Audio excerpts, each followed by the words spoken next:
हमारे साथ जुड़ने के लिए इस बातचीत में अपने व्यूज हमें बताने के लिए आपका बहुत बहुत शुक्रिया, अपना समय देने के लिए आपका शुक्रिया। लेकिन चलिए, बाजार में जहां पर हम देख रहे हैं 17,574 के लेवल्स पर 234 अंकों की तेजी, दिन भर में बाजार में जो मूड माहौल बनता हुआ दिखा है, एक क्विक मार्केट चेक बिल्कुल बनता है। बताने के लिए हमारे साथ प्रियंका जुड़ गई हैं। Priyanka, over to you.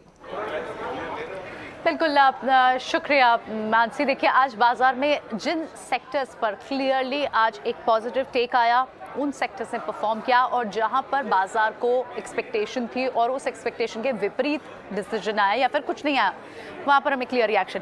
आप पहले तो देखिए निफ्टी, बैंक निफ्टी कहाँ खुला था, हम लगभग 17,500 के ऊपर ही खुले थे, यानी राउंड अबाउट 200 गैप अप के साथ खुले, और अब उसी पॉइंट पर हम जाकर क्लोज हो रहे हैं। तो एक रेंज में आज कारोबार हुआ, यानी सबसे ज्यादा आज पैसा अगर किसी ने बनाया तो ऑप्शन सेलर्स ने बनाया, क्योंकि उन्होंने कॉल्स भी बेची होंगी और पुट्स भी बेची होंगी, क्योंकि जब भी बाजार रेंज में रहता है तो ऑप्शन सेलर्स बहुत पैसा बनाते हैं। बैंक निफ्टी ये परफॉर्मर एक अच्छा रहा। हमने देखा बैंक निफ्टी बजट आने से पहले लगभग 1000 पॉइंट्स तक टच कर गया था, अब 1000 पॉइंट्स का अप मूव टच कर चुका था, लेकिन बाजार आने के बाद, क्योंकि मार्केट बजट आने के बाद हमने देखा कि यहाँ पर वो सस्टेन नहीं कर पाया उस मोमेंटम को, लेकिन स्ट्रेंथ फिर भी लूज नहीं की।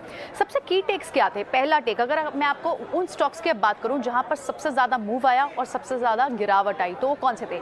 मूवर्स और गेनर्स। अगर हम यहाँ पर बात करें, मूवर्स एंड लूजर्स बात करें, तो यहाँ पर देखिए आप, सन फार्मा तो रिजल्ट्स के कारण था, लेकिन उसके अलावा आप दूसरे स्टॉक्स देखें, आया इंडसइंड बैंक, ये सारे पुल बैक का एक ट्रेड थे। इंफ्रास्ट्रक्चर सबसे बड़ा पॉइंट था कि कैपेक्स को जो 35% तक बढ़ाने की बात है, सिर्फ 6.5 लाख करोड़ तक की कैपिटल एक्सपेंडिचर एक्सपेक्ट कर रहे थे एक्सपर्ट्स, लेकिन यहाँ 7.5 लाख आया। तो जाहिर तौर पर construction, infrastructure, road, rail, highway, इन सबको एक पुश मिला, और हमने देखा क्लियरली इंफ्रा काउंटर सारे के सारे, IRB infra, L&T, cement counters, transport, housing finance counters, इनमें अच्छी आपको तेजी देखने को मिली। उसके अलावा कहाँ पर सबसे ज़्यादा मिस आया?